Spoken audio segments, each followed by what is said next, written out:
अमीर ननद की गरीब भाभी। रीना एक मध्यम परिवार की लड़की थी, लेकिन उसकी भाभी शिवानी एक बड़े घर की बेटी। शिवानी की शादी अभिषेक से लव मैरिज थी। अरे भाभी, ये कितना अच्छा सूट पहना है आपने। काश ऐसा मैं भी पहन पाती। अरे क्यों नहीं रीना, वैसे भी तुम्हारा और मेरा नाम तो एक ही है, जब मन करे पहन लेना। भाभी, आपको आपके पापा ने कितने अच्छे कपड़े गहने दिए हैं। मैं उनकी इकलौती बेटी जो हूँ। बेटी तो मैं भी इकलौती हूँ, लेकिन क्या करे, पापा है नहीं, पता नहीं कैसे होगी मेरी शादी। तभी वहाँ शिवानी की सास आ जाती है। अरे क्यों नहीं करेगा भाई तेरी शादी धूमधाम से, आखिर जिम्मेदारी है तो उसकी। और वो दिन भी आ जाता है जब रीना की शादी तय हो जाती है। अभिषेक, क्या हुआ? आप इतने परेशान तो कभी नहीं दिखे, कोई बात है तो बताइए मुझे। अरे शिवानी, वैसे तो शादी का सारा इंतजाम हो गया है, लेकिन गहनों का रेट तो आसमान छू रहा है। कैसे क्या करूं, कुछ समझ में ही नहीं आ रहा।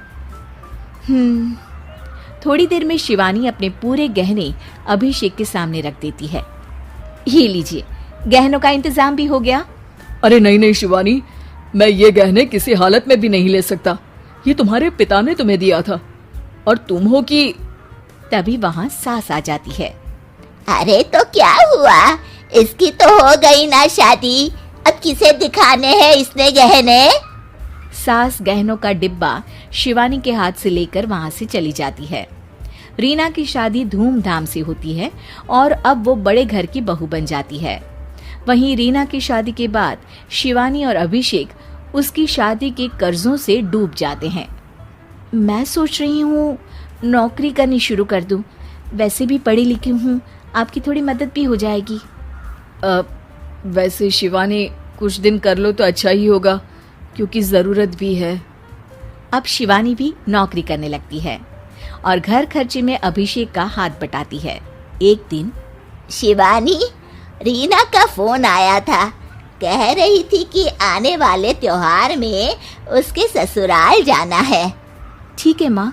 अरे ठीक तो है, लेकिन एक काम कर लेना, उसके सास ससुर से लेकर पूरे खानदान के कपड़े मिठाइयाँ सब ले आना, और हो सके तो रीना के लिए छोटे से कान में पहनने के बूंदे भी। और क्या है ना, शादी में उसे सारी बड़ी बड़ी कान की ज्वेलरी दी थी, घर में पहनने के लिए तो उसके पास कुछ भी नहीं है। शिवानी सोच में पड़ जाती है कि वो क्या करे, क्योंकि कर्जों और घर के खर्चों के बाद तो पैसे बचते ही नहीं थे। शिवानी फिर अपने पिता को फोन करती है और उनसे पैसे मांगती है।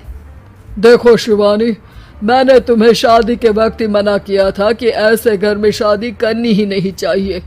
अरे अभिषेक को शर्म आनी चाहिए जो ससुराल से पैसे मंगवा रहा है। शिवानी को पिता की बात पर गुस्सा आ जाता है। आप मेरे पिताजी हैं और मैं परेशान थी, इसलिए आपसे मदद की उम्मीद की पापा। अभिषेक को तो पता भी नहीं है कि मैंने आपसे पैसे मांगे हैं। शिवानी सोचती है कि वो अभिषेक से बात करे, लेकिन फिर उसे लगता है कि वो टेंशन ले लेगा। तभी शिवानी की नजर हाथ के कंगन पर पड़ती है। सीधे बाजार जाती है और उसे बेचकर ननद के घर ले जाने का सारा सामान लेकर आती है और सास के सामने रख देती है। हाँ ठीक है, लेकिन फल थोड़े और अच्छी क्वालिटी के होने चाहिए थे। शिवानी कुछ नहीं कहती, वहां से चली जाती है। एक दिन शिवानी, रीना का फोन आया था, बहुत रो रही थी। क्यों माँ, क्या हुआ? सब ठीक तो है ना उसके ससुराल में? अरे तूने तो उसकी नाक ही कटवा दी। अब मैंने क्या कर दिया माँ? कह रही थी कि बड़े घर की बहू है भाभी, जो कपड़े दिए वो ब्रांडेड भी नहीं थे। तू तो जानती है ना उन लोगों का पहनावा कितना अच्छा है। तू तो मेरी बेटी का भला कभी सोचती नहीं। हाय भगवान, अरे बड़े घर की बहू है, इसी बात की जलन है ना तुझे, लेकिन याद रख मेरी बेटी का सोचने के लिए भगवान है, तुम लोग कभी उसका बुरा नहीं कर पाओगे। अब शिवानी के मन में सवाल था कि क्या ईश्वर सिर्फ रीना के साथ है, उसके साथ नहीं। लेकिन उसे सुकून था कि वो अभिषेक के साथ उसकी जिम्मेदारियों को निभाने में बराबरी की हकदार है। शिवानी वहां से चली जाती है। वो सास से कुछ नहीं कहती, क्योंकि अमीर घर की बहू बनकर रीना को भले ही सुकून ना हो, लेकिन गरीब घर की बहू बनकर शिवानी खुश है। क्योंकि खुशी पैसों से नहीं, परिस्थितियों पर निर्भर करती है।